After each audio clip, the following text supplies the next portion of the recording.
श्रीमद्कुंज विहारे नमः। श्री स्वामी हरिदास विजयतीर्थराम। भैया, भगवान को जो प्यारे होते हैं ना, वे महाभागवत बड़े दुर्लभ होते हैं। कहा जाता है ना, गिरो गिरो न माणिक्यम मौक्तिकम न गजे गजे, साधवो नहीं सर्वत्र चंदनम न वने वने। अर्थात सभी पर्वतों में माणिक्य नहीं होते, सभी हाथियों में मुक्ता नहीं होती, सभी वनों में चंदन नहीं होता और सर्वत्र साधु नहीं होते। भगवान का हो और दैन्य से भरा हो, अभिमान ना हो बिल्कुल, क्योंकि भगवान को अभिमान बिल्कुल प्रिय नहीं है। और जिसमें तनिक भी अभिमान है, भगवान उससे दूर ही रहते हैं। क्योंकि सत्य कहें तो वे किसी साधन का फल नहीं है भैया, वे तो अकारण कृपा करते हैं।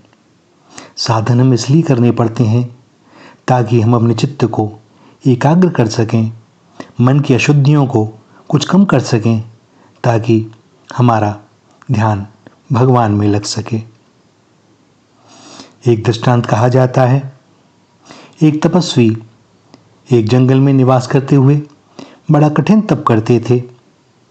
जाड़े के दिनों में जल में रहते, गर्मी में पंचांगनी तापते और वर्षा में खुले आकाश के नीचे रहकर वर्षा की बूंदों का आघात सहन करते। इस प्रकार कठोर साधन करते करते बहुत वर्ष बीत गए। जिस पत्थर पर बैठकर ध्यान करते, वह पत्थर भी घिसने लगा था। जहाँ योगासन आदि करते, वहाँ की शिला में अंगों की गतिविधि के अनुसार गड्ढे जैसे हो गए। अकारण करुणालय भगवान उनकी इस तपस्या पर द्रवित होकर उन्हें दर्शन देने आए, वरदान देने के लिए आए। तपस्वी जी ने भगवान का दर्शन किया, दंडवत प्रणाम वगैरह किया। इसके बाद भगवान ने कहा, तपस्वी जी, मैं आपकी तरफ से प्रसन्न होकर यहाँ आया हूँ, आप जो चाहें वह वर मुझसे मांग लें।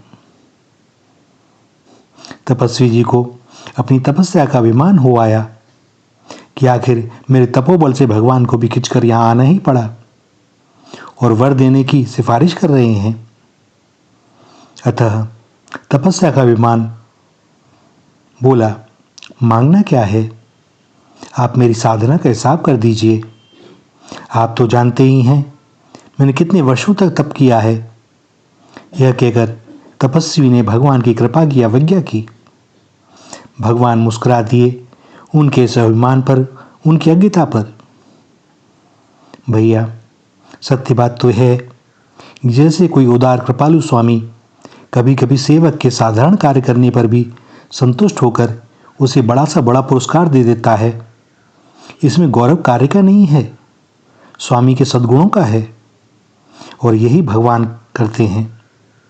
परंतु इन तपस्वी के गर्व को देखकर भगवान ने कहा, तपस्वी जी, आज मैं आपका हिसाब किताब नहीं लाया।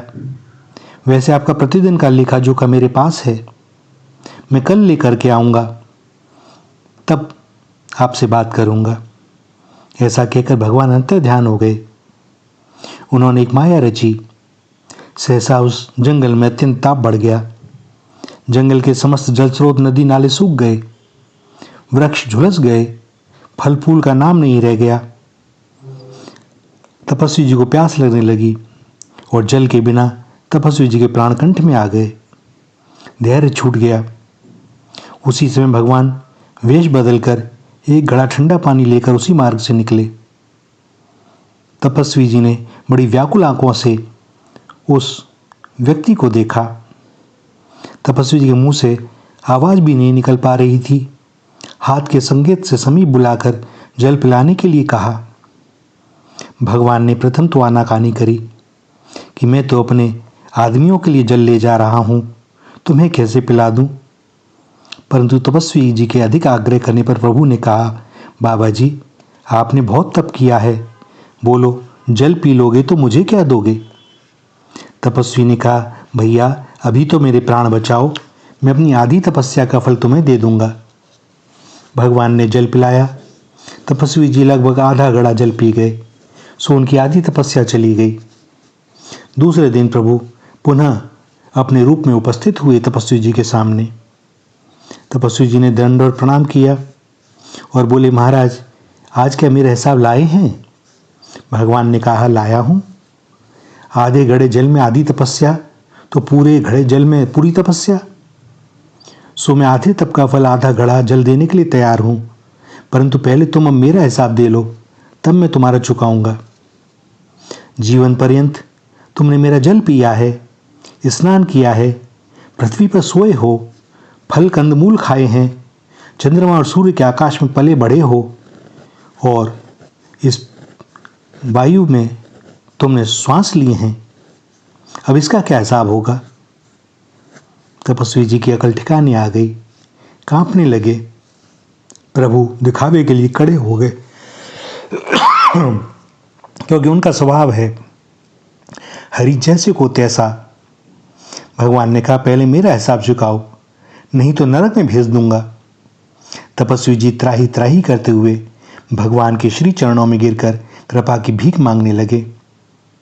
भगवान ने कहा, मैं तो कृपा ही करने आया था, पर तुमने उस कृपा को भी अपनी तपस्या का चमत्कार समझ लिया। अब आप बताओ क्या किया जाए? तपस्वी जी के नेत्रों से झरझर आंसू बहने लगे। प्रभु की शरण ली। प्रभु ने कृपा कर तपस्वी जी को उठाकर हृदय से लगा लिया और उन्हें भक्ति का दान दिया। भैया, सदैव स्मरण रखें, वे अपना भजन भी करवा लेना तो यह भी उन्हीं की कृपा है, यह भी हमारी सामर्थ्य से नहीं हो सकता। वे किसी संत से मिलवा दें तो यह उनकी कृपा है। वे कहीं किसी तीर्थ में बुला लें, अपना दर्शन करा दें, यह भी उनकी कृपा है। बड़ी भारी हमारी भूल है, करता भी निफरते हैं। हम वहां गए, हमने दर्शन किए, भैया कुछ नहीं किया। जिस दिन समझ जाओगे करने वाला कौन है,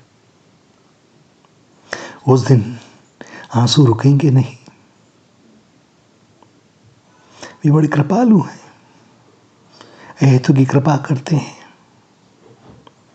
श्री राधा, श्री राधा, श्री राधा।